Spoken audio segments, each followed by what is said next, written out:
പ്രബോധന പ്രവർത്തനങ്ങളുമായി പോകുന്ന നിസ്സാരനായ ഒരു വ്യക്തിയല്ല. അന്നത്തെ മിസ്രടക്കി ഭരിക്കുന്ന വലിയ സൈനിക ശക്തിയുള്ള, വലിയ സാമ്പത്തിക ശക്തിയുള്ള, വലിയ അജാനുബാഹുവായ ഒരു മനുഷ്യനാണ് ഫറോവ് എന്ന് പറയുന്നത്. അയാളിൽ നിന്ന് ക്രൂരതക്കും മുതിരും അങ്ങനെയുള്ള ഒരു മനുഷ്യനാണ്. അത് മാത്രമല്ല, മൂസ നബി അലൈഹിസ്സലാം വലിയൊരു കാലഘട്ടം, യുവത്വ പ്രായം വരെ ആ ഫിർഔനിന്റെ കൊട്ടാരത്തിൽ തന്നെ കഴിഞ്ഞ വ്യക്തിയാണ്. ഇതെല്ലാം സല്ലല്ലാഹു അലൈഹി മുസ്തഫ മുഹമ്മദ് സല്ലല്ലാഹു അലൈഹി വസല്ലം വഅലാ ആലിഹി വസ്സഹ്ബിഹി അജ്മഈൻ. അമ്മാ ബഅദ്. അഊദു ബില്ലാഹി മിനശ് ശൈത്വാനിർ റജീം. ബിസ്മില്ലാഹിർ റഹ്മാനിർ റഹീം. സൂറ അശ്-ശുഅറാ 14-ാമത്തെ വചനത്തിന്റെ അർത്ഥം നോക്കൂ നിങ്ങൾ, അതിന്റെ വ്യാഖ്യാനം നോക്കൂ നിങ്ങൾ. മുൻ ആയത്തിന്റെ തന്നെ തുടർച്ചയാണ്. മൂസ നബി അലൈഹിസ്സലാം വീണ്ടും അല്ലാഹുവോട് പറയുകയാണ്, പലരും അവർക്കുണ്ട് അലയ്യ, എന്റെ മേൽ ദംബുൻ, ഒരു കുറ്റമുണ്ട്, എന്റെ മേൽ ആരോപിക്കാൻ അവരുടെ അടുത്തൊരു കുറ്റമുണ്ട്. കാരണം ആ ഫിർഔനിന്റെ സമുദായമായ കിബിത്തികളിൽപ്പെട്ട ഒരു മനുഷ്യന് മൂസ നബി അലൈഹിസ്സലാം മുമ്പ് ഒരു അടി കൊടുത്തുകൊണ്ട് അയാൾ മരണപ്പെട്ടിട്ടുണ്ട്. അത് ഒരു കുറ്റാരോപണമായി ഇവിടെ ഉന്നയിക്കാൻ സാധ്യതയുണ്ട്.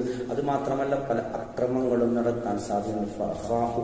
എന്നാൽ ഞാൻ ഭയപ്പെടുകയാണ്, അന്യത്തുലൂനി, അവർ എന്നെ കൊല ചെയ്യുമെന്ന്, എന്നെ കൊന്നുകളയുമെന്ന് ഞാൻ ഭയപ്പെടുകയാണ്. അവരുടെ കൂട്ടത്തിൽപ്പെട്ട ഒരാളെ ഞാൻ കൊന്നതിന് പകരമായി അവർ എന്നെ കൊല്ലുമെന്ന് ഞാൻ ഭയപ്പെടുകയാണ്. ഇങ്ങനെയുള്ള ആശങ്കകളൊക്കെയും അല്ലാഹുവിന് മുമ്പിൽ മൂസാ നബി അലൈഹിസ്സലാം സമർപ്പിക്കുകയാണ്. പ്രബോധന പ്രവർത്തനങ്ങളുമായി പോകുന്ന നിസ്സാരനായ ഒരു വ്യക്തിയല്ല. അന്നത്തെ മിസ്രടക്കി ഭരിക്കുന്ന വലിയ സൈനിക ശക്തിയുള്ള, വലിയ സാമ്പത്തിക ശക്തിയുള്ള, വലിയ അജാനുബാഹുവായ ഒരു മനുഷ്യനാണ് ഫറോവ് എന്ന് പറയുന്നത്.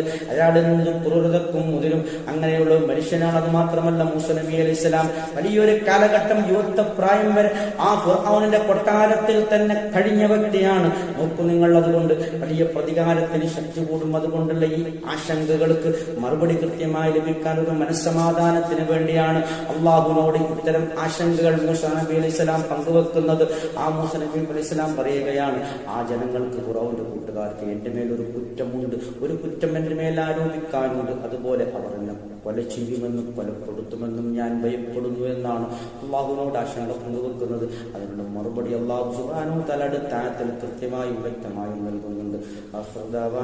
അൽഹംദുലില്ലാഹി റബ്ബിൽ ആലമീൻ.